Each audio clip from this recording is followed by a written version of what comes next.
प्रशासनिक लोग इसको अमल करके विधिक कार्रवाई करें। सर क्या कहना चाहेंगे आज जिस तरीके से आपके पार्टी के कहें या संगठन के पदाधिकारी के साथ इस तरीके से क्रूरता की जा रही है, झंडे की कहीं न कहीं राजनीति की जा रही है? पत्रकार महोदय, बड़ा ही निंदनीय घटना भी है और हमारे पदाधिकारियों के साथ भी और तमाम कार्यकर्ताओं के साथ में घटनाएं कहीं न कहीं घट रही हैं और मुद्दा कहीं और का है और उसको उछाला कहीं और जा रहा है। और मुद्दा है यहाँ गोड़े गेट का, जो कि जिस भाई के साथ में घटना हुई उनके घर से लगभग 700 मीटर दूर पे वो गेट है। उस गेट पे लगाया गया था, जो कि भारतीय संविधान के एक निर्माता थे, बाबा साहब भारतीय संविधान के निर्माता थे, उनका झंडा लगाया गया है, न कि व्यक्तिगत किसी समुदाय का लगाया गया हुआ। वहाँ भारतीय संविधान का लगाया, भारतीय संविधान के निर्माता का लगाया गया, जो भारत के संविधान के रचयिता थे, जिसके संविधान से हम कानूनी प्रक्रिया या किसी भी प्रकार के हम लाभ ले रहे हैं। उस संविधान के निर्माता का हमने सब जो भी साथी वहां लगाए थे झंडा के लिए, उसको उतार करके 10 दिन बाद अगर उसी दिन कोई वारदात होती थी तब तो ठीक था। उसी दिन अगर कोई वारदात होती तो मुझे लगता था कि चलो कोई बात नहीं भाई, इन्होंने नहीं लगाने दिए, कोई बात नहीं। 10 दिन के बाद उस लड़के को घेर करके 15 लोगों ने मारा, उसको जान से मारने के लिए पिस्टल निकाल दिए। ये कहां का न्याय भाई? यही न्याय दिलाने का काम करेंगे प्रशासन या क्या मनवादी विचारधारा के लोग? अगर है ही इतना न्याय दिलाने के काबिज में, या उनको कोई घटना करनी ही थी उसी वक्त कर लेते कि जहां तुमको लगाना नहीं चाहिए बाबा साहब का झंडा, तो हो सकता था वो व्यक्ति को जो लगाता था वो नहीं लगाता, वो बात की बात थी। मगर 10 दिन बाद अगर व्यक्ति को, किसी लड़के को अगर कार्यकर्ता या हमारे भीम आर्मी संगठन के या बहुजन समाज के कोई किसी भी साथियों को अगर बहनों को मारा जाएगा तो भीम आर्मी से बहुत सख्ती से पेश आएगी। अब हम संविधान को मानते हैं तो अभी बहुत सही सलामत सब चल रहा है। संविधान को थोड़ा साइड कर देंगे ना तो कहानी दूसरी हो जाएगी। मैं उस चीजों को नहीं करना चाहता हूं।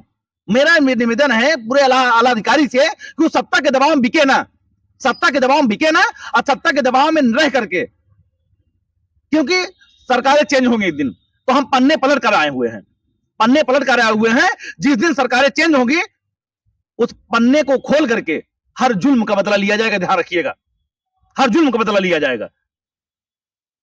अनूप सेन गौतम जी को अगर न्याय नहीं मिलता है प्रशासन द्वारा, उनकी मुकदमा नहीं होता है, उनको अगर मेडिकल नहीं होने दिया जाएगा, तो यहीं पर आंदोलन करेंगे, बहुत जल्द करेंगे। ये कहने की बातें नहीं है, बहुत जल्द आंदोलन करेंगे और कोई रोक नहीं सकता। और चाहे मुझे फांसी हो जाए या मुझे इनकाउंटर कर दें या खुद मुझे जेल ठूस दे, मुझे दिक्कत नहीं है। मगर मेरे कार्यकर्ताओं या बहुजन समाज के भाइयों बहनों के साथ में अगर कोई अत्याचार करेगा तो मैं बहुत सख्ती से पेश आऊंगा, वो चाहे कुछ भी हो जाए। कल एसपी महोदय से मिलूंगा, उनकी भी राय देख लेता हूं क्या है, क्योंकि सीओ से मिलने के बाद या सचिव से मिलने के बाद, चौकी इंचार्ज से मिलने के बाद सभी टूल पकड़ा दे रहे हैं कि धार्मिक मुद्दा से झंडे का मुद्दा पकड़ा दे रहे हैं। झंडे का मुद्दा क्यों पकड़ा दे भाई? व्यक्ति के साथ मारपीट की गई है, उसके साथ इतनी अवहेलना के साथ मारपीट किया गया, उसके साथ घटना की गई है, मारपीट का मुद्दा दिखाई नहीं दे रहा है, सिर्फ झंडे का मुद्दा उठा रहे हैं। प्रशासन कौन इनको नौकरी दे दिया? किसने नौकरी दी थी भाई? सत्ता के दबाव में बैठ करके व्यक्तियों को लूटने का काम कर रहे हैं, उनको घुमाने का काम कर रहे हैं। आज 3-4 दिन मामले को हो गया है, उनको घुमाने का काम कर रहे हैं, यहां जाओ वहां जाओ, मैं नहीं करूंगा। इसका क्या मतलब भाई? तो फाइनली आप भीम आर्मी के जिला संयोजक जिलाध्यक्ष हैं, तो क्या चाहते हैं अब? मैं यही चाहता हूं, अब लगातार अनूप का भी बयान आ चुका है, मैं यही चाहता हूं कि आला अधिकारी जो भी हमारे प्रतापगढ़ के सरजमी पे हैं, मैं उनसे यही निवेदन करूंगा कि अनूप जी के घटना को लेकर के निष्पक्ष जांच करके उनके ऊपर सख्त कार्रवाई की जाए। उन सामंतवादियों को मुकदमे करके उनको जेल भेजने का काम करें, तभी तो मजा आएगा।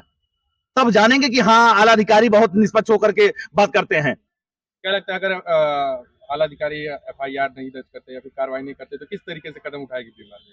भीम आर्मी इस तरह से कदम उठाएगी, आज नहीं तो कल मुकदमा होगा, चाहे जैसे होगा जरूर, और नहीं होगा इसके लिए आंदोलन करेंगे। हजारों आदमी लेकर के करेंगे आंदोलन। किस तरह से नहीं करेंगे? किसी भी अगर साथियों के साथ ऐसा होगा तो हम चुप नहीं बैठेंगे, हम अपने आंदोलन को, कार्रवाई को बढ़ाएंगे जरूर। और किसी भी राष्ट्रीय चिन्ह को, जिस समुदाय को लेकर के, जिस राष्ट्रीय चिन्ह को या जिस राष्ट्रीय ध्वज को लेकर के लोग बात कर रहे हैं कि भगवा झंडे उतार करके वहां पर अपमानजनक से उतारा गया, ये बताइए, जब वहां पर तिरंगा लगा था, जब वहां पर तिरंगा लगा था तो तिरंगे का अपमान हुआ तो कोई नहीं बोलने आया, तिरंगे का अपमान हुआ तो कोई नहीं बोलने आया। वहां जब भगवा का थोड़ा, भगवा कोई भी झंडा हो, किसी भी समुदाय का झंडा हो, उतरेगा, उतरेगा ही। अब किस तरह उतरता है उसका थोड़ी मतलब है, कपड़ा तो एक झंडा तो ही है, उतरेगा। अब उसी दौरान जब यहां उतर गया, सब लोग चले गए वहां, तो कुछ साथियों, कुछ मीडिया के द्वारा वहां शूट किया गया, वहां पर बाबा साहब का झंडा भी उतार दिया गया। बाबा साहब का झंडा जो किनारे किनारे लगा था उसको बुखार दिया गया, उसको जलाने का काम किया गया। गोले चौराहे पर जो गेट पे लगा गया था, जिसके विवाद में ये घटना हो गई है, उसको बाबा साहब के झंडे को जला दिया गया। क्या प्रशासन सो रही है? संविधान निर्माता का झंडा उखाड़ करके उसको जला दिया जा रहा है, उसके ऊपर मुकदमा नहीं हो सकता? आए दिन घटनाएं होती चली जा रही हैं। इस तरह नहीं चलने देंगे। कल एसपी महोदय से मिलकर के पूरी तरह से बात होगी, पूरी तरह से बात होगी। उनकी मंशा जान लेते हैं कि सत्ता दबाव में क्या करना चाहते हैं, क्या नहीं करना चाहते हैं। अब मैं उस सावंतवादियों को भी चैलेंज करना चाहता हूं, अगर पिछवाड़े में ताकत है, पिछवाड़े में ताकत है तो बता के आए 1-2 घंटे पहले। इस तरह से किसी लड़के को अकेले में पा करके 15-20 जन उसके ऊपर वार करो और पिस्टन तान दो, गाली दे दो, मार दो, जात सूचक शब्द करार दे दो, और प्रशासन के लोग उसको जातिवाद या उसके ऊपर एक समुदाय झंडे या किसी धार्मिक मुद्दे को उखाड़ रहे हैं कि धार्मिक मुद्दा बन जाए, धार्मिक मुद्दा बन जाए। हम लोग धार्मिक मुद्दे को टारगेट नहीं किया जाता है, सिर्फ समाज को जागरूक करने के लिए सिर्फ लोगों को जागरूक किया जाता है। अन्यथा इसमें टूल पकड़ा रहे हैं प्रशासन के लोग भी। अभी जब हमने एप्लीकेशन या अनूप जी ने दिया, उनके परिवार वालों ने दिया या हमने भी दिया, तो उन्होंने डायरेक्ट एप्लीकेशन न पढ़ते हुए भी